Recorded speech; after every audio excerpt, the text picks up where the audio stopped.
Bonjour mes petites loutres en caramel. Vous aussi vous faites votre ménage de printemps? Moi je pense que j'ai tout ce qu'il faut.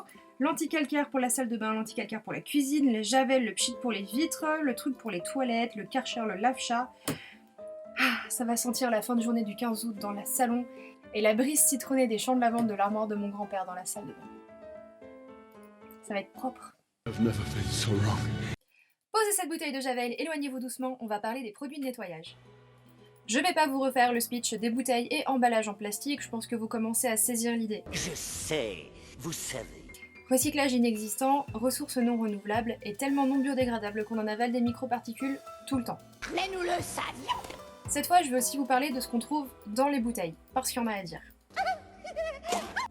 Dans ton antical adoré, on va donc trouver des substances dangereuses pour l'environnement, regarde le joli logo, des désinfectants inutiles qui vont augmenter la résistance des micro-organismes, mais aussi des allergisants et des substances irritantes et corrosives. C'est pour ça qu'on te conseille de porter un masque et des gants quand tu fais le ménage.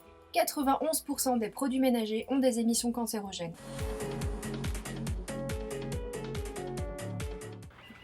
Lieutenant, commissaire, qu'est-ce qu'on a? Ces 7 enfants l'ont trouvé comme ça en rentrant de l'école. On soupçonne un empoisonnement. Et qu'est-ce qu'elle a dans la main? Du super nettoyant multi-surface, senteur pomme. C'est vrai que ça sent bon. Première solution, se tourner vers des nettoyants qu'on peut trouver en vrac. Il vous suffira de ramener la bouteille à chaque fois. Et il existe des labels pour vérifier que ce ne sont pas des bombes à retardement.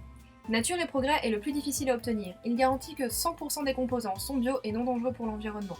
Le label EcoCert garantit que certains composants sont bio. NF Environnement garantit une utilisation limitée des produits dangereux pour l'environnement. Et enfin, l'écolabel européen garantit des produits partiellement biodégradables. Je vous mets dans la description des sites qui vous permettront d'en savoir plus sur ces labels pour que vous puissiez aussi vous rendre compte qu'ils ne se valent pas tous. Mais il aime qu'on lui mente le peuple. Ensuite, vous pouvez suivre les conseils de Michel le Cactus et revenir à des ingrédients simples et naturels. Personnellement, j'utilise du vinaigre blanc pour 95% de mon ménage.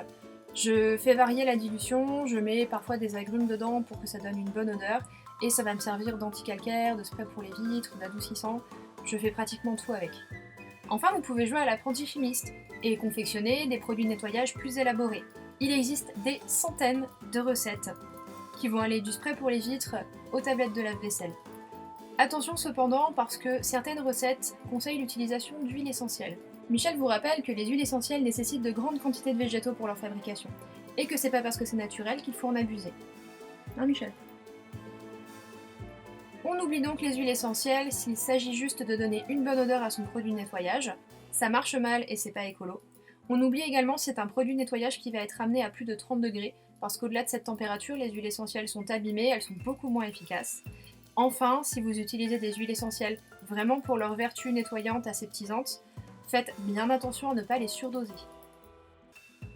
Si la perspective de ne pas vous empoisonner et avec l'environnement ne vous suffit pas, sachez que l'ADEME a fait un test auprès de 7 familles et qu'elles ont toutes constaté qu'utiliser des produits de nettoyage plus sains leur coûtait 2 fois moins cher. Et leur faisait gagner de la place. Ben oui, un bidon de vinaigre blanc et une boîte de copeaux de savon de Marseille, ça prend toujours moins de place que 10 bouteilles de pchit-pchit et 3 boîtes de lingettes. Donc en résumé, vous pouvez vous tourner vers des produits plus sains et en vrac, qu'on trouvera souvent en Biocop, mais également vers des produits plus simples comme le vinaigre blanc ou le savon noir, qui vont souvent être utilisables tels quels après une dilution. Et vous pouvez également vous fabriquer des produits plus élaborés en fonction de votre temps et de vos besoins. Voilà, j'espère que cette nouvelle vidéo vous a plu. Commentez pour partager vos recettes, vos questions. N'oubliez pas de vous abonner pour ne rien rater des prochaines vidéos. Et bon ménage de printemps. Dis au revoir Michel. Qu'est-ce qu'on a?